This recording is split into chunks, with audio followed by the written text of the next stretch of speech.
For anyone hoping they'd feel better about our future coronavirus prospects after today's Senate testimony from some of the nation's top health experts, sorry you were disappointed.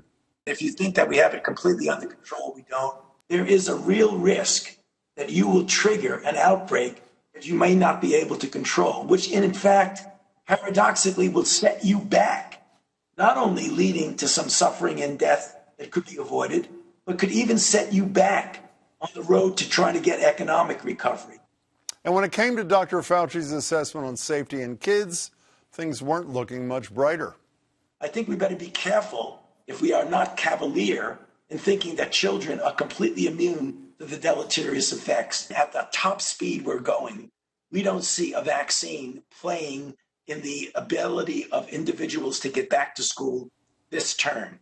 The doctor did say he was cautiously optimistic they'll get a vaccine into trials by winter, but despite the overall grim outlook on the future, plus a few internet hiccups, audio issues, and barking dogs along the way, it was nice to have a sense of calm and at least a bit of fact-based leadership, especially after yesterday's presidential performance in the Rose Garden, with giant banners claiming America's leading the world in testing, in front of which Trump made claims like these. We've prevailed on testing. We have a great testing capacity now. It's getting even better. There's nobody close to us in the world, and we certainly have done a great job on testing. And testing is a very big, important function. If somebody wants to be tested right now, they'll be able to be tested. Trump's assistant HHS secretary later corrected that to say anyone who needs a test and is symptomatic can get one. But that didn't keep the president from making the claim several times more throughout the press conference. The same spurious claim he made way back on March 6th when he was at the CDC. Wasn't true then, and is not true now. Then, of course, there was this exchange with Weijia Zhang of CBS News. You said many times that the U.S. is doing far better than any other country when it comes to testing. Yes.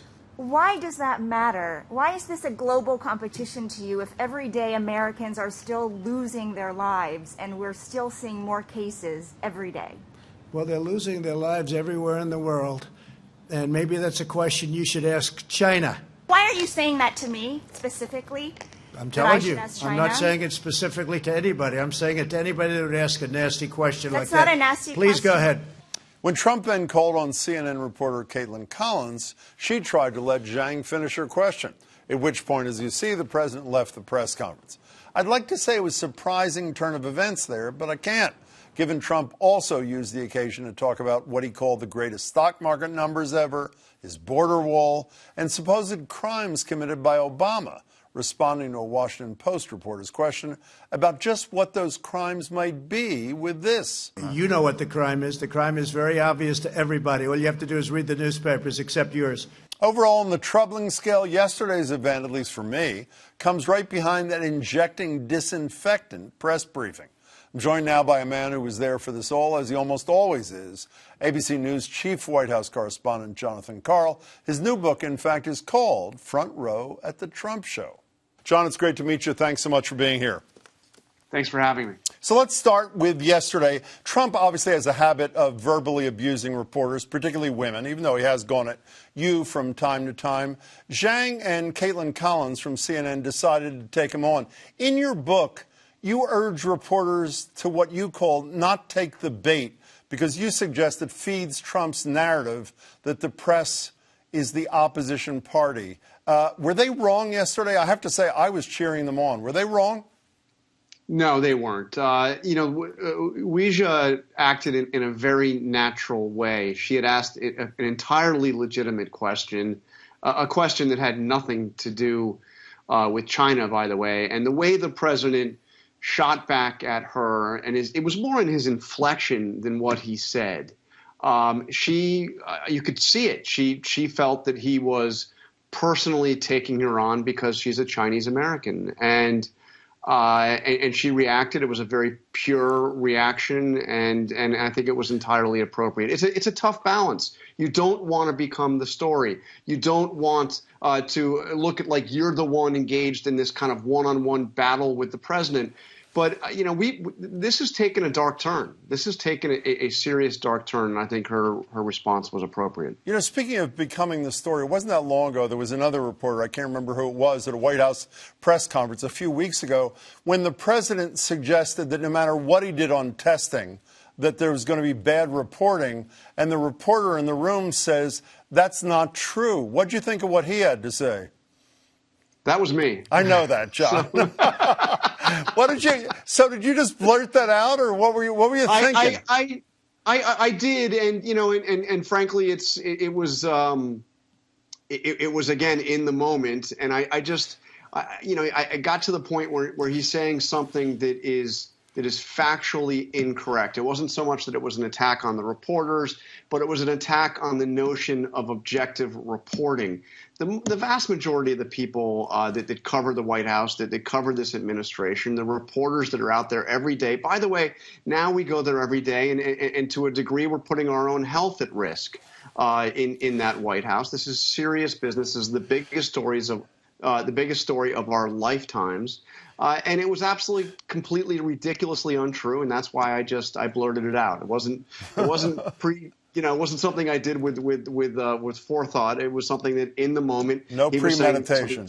No premeditation, but it was entirely untrue, and I wanted to call it out. But one last thing on this. I don't want to beat this horse, but it's something we talk about on our radio show almost every single day.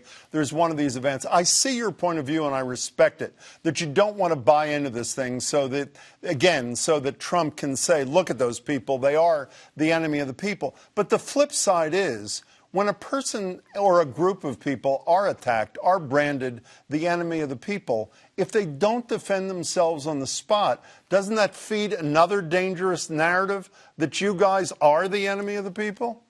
Well, entirely, and I address this in the book. I mean, the first thing I say is the president has strategies. One of the few things he's actually strategic about. He wants to portray the press not just as the enemy of the people, but as the opposition party, so that no matter what is reported about his administration, if it's negative, he can make it sound like it's just the same as if the Democratic National Committee put out a press release. What do you expect? That's my opposition.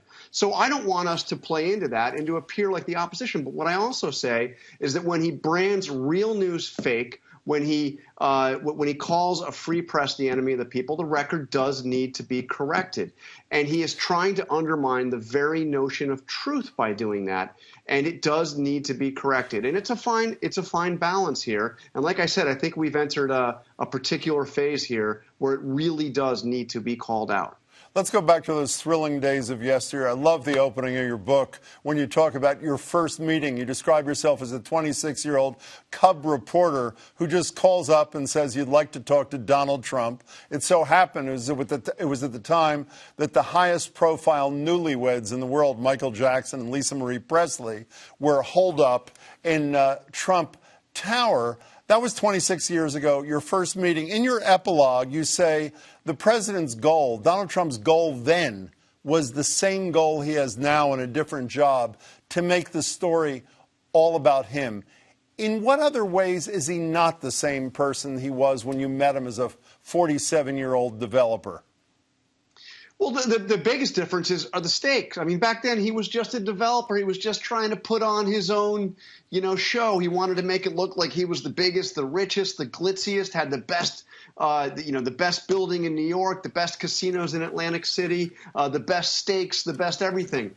Now, and it didn't matter if he was lying or exaggerating or doing what a salesman does. Now he's sitting at the Resolute desk. And in that scene, this was a crazy scene that I described for the first time in the book, where he calls me into the Oval Office to complain about something in one of my stories. And it was a really trivial thing. And I spent 45 minutes with him in the Oval Office. This is not long after the shootings in El Paso and Dayton, the night before North Korea had just launched some test missiles, and there was a hurricane bearing in on Florida.